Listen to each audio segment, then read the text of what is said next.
Hello everyone, आज है 14 अगस्त और आज इस वीडियो में हम बात करने जा रहे हैं वेदांता के बारे में। देखिए, वेदांता का जो शेयर है वो 52 वीक लो के आसपास बैठ चुका है। लगातार गिरावट देखने को मिल रही है और कहीं ना कहीं वेदांता का जो शेयर है वहाँ पर एक प्रेशर माउंट होता नज़र आ रहा है। बातचीत करेंगे कि वेदांता चल क्या रहा है, लॉन्ग टर्म शॉर्ट टर्म के लिहाज से कंपनी कैसी है और अभी यहाँ पर क्या आउटलुक हो सकता है। देखिए, वीडियो को शुरू करो उससे पहले अगर आपने अभी तक चैनल को सब्सक्राइब नहीं किया है तो प्लीज़ अभी इसे सब्सक्राइब कर लीजिए, क्योंकि आगे भी बहुत सारे वीडियोस हैं जो आपको काफ़ी ज़्यादा हेल्प करेंगे। तो वेदांता का जो शेयर है ये 233 पे ट्रेड करा है। आज भी गिरावट देखने को मिली। आज शुरुआती दौर में अगर आप देखो तो बाजार में काफ़ी बड़ी गिरावट थी, लेकिन जब मार्केट क्लोज हुआ तो बाजार ने काफ़ी अच्छी तेज़ी दिखाई और गिरावट पर ये क्लोज नहीं हुआ। जबकि वेदांता देखो तो खुलते ही गिरा ज़रूर, लेकिन बाद में रिकवर ही नहीं हो पाया। पिछले एक महीने में अगर आप देखो तो लगातार डिक्लाइन है और लगातार नीचे की तरफ आया। 17 से 18% तक गिर चुका है। इवन अगर हम जनवरी से लेकर अब तक देखें तो 26% का डिक्लाइन आया है। 315-316 रुपए का शेयर था लगातार। पहले क्या देखो कोई एटलीस्ट सपोर्ट बन रहा था यहाँ पर 270-275 का एक सपोर्ट नज़र आता ज़रूर था, लेकिन अब उसको भी तोड़ दिया है, क्योंकि एक के बाद एक जो खराब अपडेट्स है, बुरी खबरें हैं, वो वेदांता में आती चली गई। वेदांता को लेकर अगर हम बात करने जाए तो भैया 52 वीक लो के आसपास बैठ चुका है और उसे कई सारी वजह है। एक के बाद एक जो खराब न्यूज़ आई यहाँ पर, जिसने शेयर को यहाँ पर गिराने का काम किया। अभी हाल फिलहाल में ही ट्विन स्टार होल्डिंग, जो कि प्रमोटर ग्रुप है वेदांता के, उन्होंने वेदांता में 4.14% का जो स्टेक है वेदांता का, वो ओपन मार्केट में बेच दिया। ठीक है, और इतना ही नहीं, promoter entity sold 222 million share representing 5.97% of the total Vedanta का जो स्टॉक एक्सचेंज है यहाँ पर वो भी हुआ है। ओपन मार्केट में भी बिकवाली बहुत ज़्यादा होती हुई नजर आई है और रेटिंग एजेंसी ने भी कोई कोई कसर यहाँ पे छोड़ी नहीं। S&P ग्लोबल रेटिंग जो है, उन्होंने वेदांता का जो क्रेडिट आउटलुक है वो यहाँ पर नेगेटिव कर दिया है। और ये भी एक दिक्कत है यहाँ पर, क्योंकि जो फंडिंग रिस्क है वो यहाँ पर इंक्रीज हो सकता है, ये इनका कहना है। और कंपनी जो है वो पैसा किस तरीके से रेज कर पाएगी वो भी एक क्वेश्चन मार्क यहाँ पर ज़रूर बना हुआ है। इतना ही नहीं, on 28 March 2023 CRISIL rating has revise is outlook to negative from stable due to possibility of higher than expected financial leverage and lower financial flexibility with reducing the ratio of cash surplus। तो यहाँ पर देखो वेदांता ने ना dividend के form में बहुत सारा पैसा निकाल लिया, तो भैया वो निकला तो अपने कैश फ्लो से ही है, और ये एक दिक्कत यहाँ पर ज़रूर है।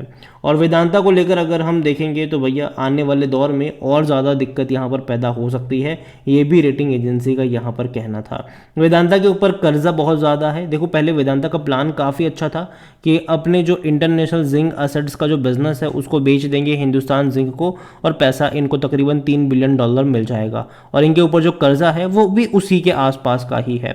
लेकिन गवर्नमेंट ने ये डील होने नहीं दी और हालत बद से बदतर हुई वेदांता के लिए, जो कि इनके लिए सही नहीं रहा। इतना ही नहीं, Motilal Oswal financial service has neutral rating है इनकी वेदांता में, और इनका ये भी है कि commodity market is facing a multiple headwind such as inflationary pressure and weak micro economic scenario, recession fear across Europe, high interest rate, muted demand picked up from China and slow down in Chinese real estate sector. कई सारे reasons यहाँ पर इन्होंने दिए हुए हैं और ये चीज़ें परेशान तो कर रही है देखो ग्लोबली।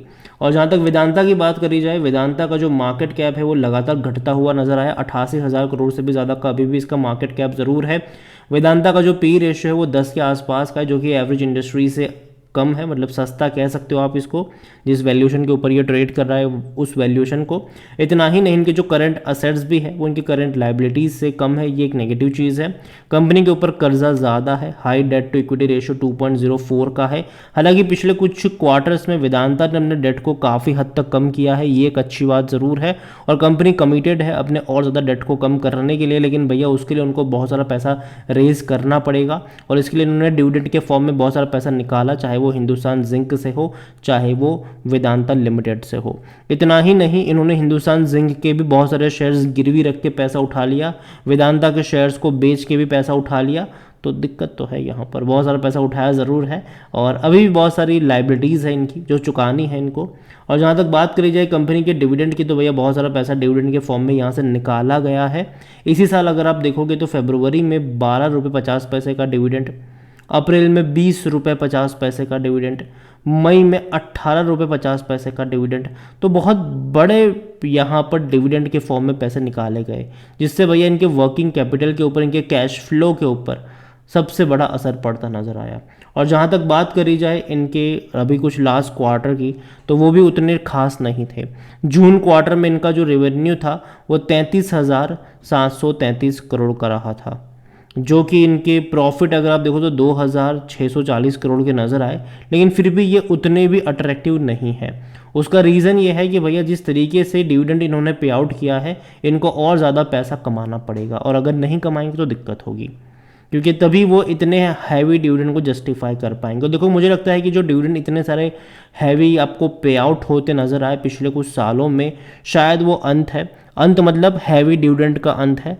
अब आने वाले क्वार्टर में मैं बहुत ज़्यादा डिविडेंड की एक्सपेक्टेशन नहीं रख रहा हूँ। मुझे लगता है कि डिविडेंड पे आउट जो है वो अब आपको कम होता हुआ नज़र आ सकता है। जहाँ तक बात करें हम शेयर होल्डिंग की, तो शेयर होल्डिंग में जो प्रमोटर के पास क्वांटिटी है वो 68.11% की है, लेकिन प्रमोटर ने और बड़ी क्वांटिटी बेची है, तकरीबन 4% से भी ज़्यादा का स्टेक बेचा है। तो जब नेक्स्ट क्वार्टरली अपडेट आएगा तो शायद प्रमोटर की होल्डिंग जो है वो 63-64% के आसपास आपको नज़र आ सकती है, लेकिन प्रमोटर का सब कुछ गिरवी भी है।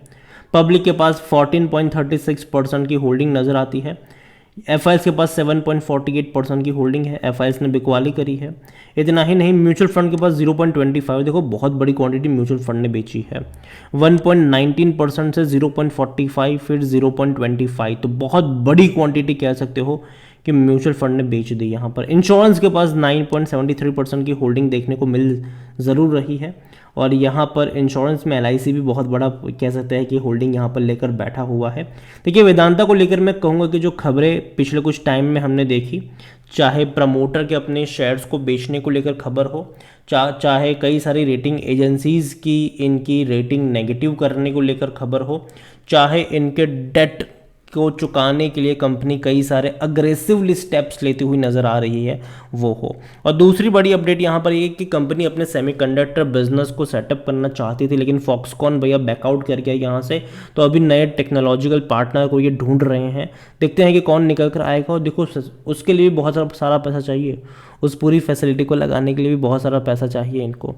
और अभी पहले क्या था कि एक अलग से कंपनी एक अलग से कंपनी सेटअप होने वाली थी उसके लिए, सेमीकंडक्टर के लिए, लेकिन अभी नहीं है, ऐसा नहीं है, वेदांता के अंडर में ही आने वाला है। तो भैया वेदांता के ऊपर भी बहुत सारा असर पड़ेगा अगर उसके सक्सेस मतलब अगर जो सेमीकंडक्टर का जो बिज़नेस है उसके फेल और सक्सेस का बहुत सीधा असर जो है वो इस कंपनी पर भी पड़ता नज़र आएगा आने वाले दौर में। तो देखिए मैं यही कहूँगा, वेदांता दिक्कत से जूझ रहा है, शायद थोड़ा सा और फेस कर ले आने वाले दौर में, लेकिन मुझे लगता है कि 200 से 210 रुपये के आसपास एक सपोर्ट यहाँ पर मिलना चाहिए, बेस वहाँ पर बनना चाहिए, ये मेरा ओपिनियन है। बाकी मर्जी आपकी है। इसके अलावा एनालिसिस के लिए जिस पोर्टल का मैं इस्तेमाल कर रहा हूँ, ट्रेड ब्रेन्स, अगर आप भी इसको यूज़ करना चाहते हैं तो लिंक मैं आपको डिस्क्रिप्शन में दे दूंगा, और अगर आप मेरा कूपन कोड HSA20 का इस्तेमाल करोगे तो आपको 20% का डिस्काउंट भी मिल जाएगा। कई सारे बेहतरीन फीचर्स है यहाँ पर, जिनमें से एक है कि जो बड़े बड़े इन्वेस्टर्स हैं उनका पोर्टफोलियो आप रियल टाइम ट्रैक कर सकते हो कि भैया क्या खरीद रहे हैं, क्या बेच रहे हैं, और कई बार इनके पोर्टफोलियो में आपको ऐसे शेयर्स भी मिल जाएंगे जिनका नाम तक आपने सुना नहीं होगा। तो देर किस बात की है, लिंक डिस्क्रिप्शन में है, कूपन कोड का फ़ायदा उठाना भूलिएगा मत। वीडियो को यहीं पे एंड करता हूँ, पसंद आया हो तो लाइक करो, शेयर करो, चैनल अगर पहले बार हैं तो प्लीज़ सब्सक्राइब करें, और वेदांता के बारे में आप क्या सोचते हैं वो भी आप मुझे कमेंट में लिख के बता सकते हैं। Thank you.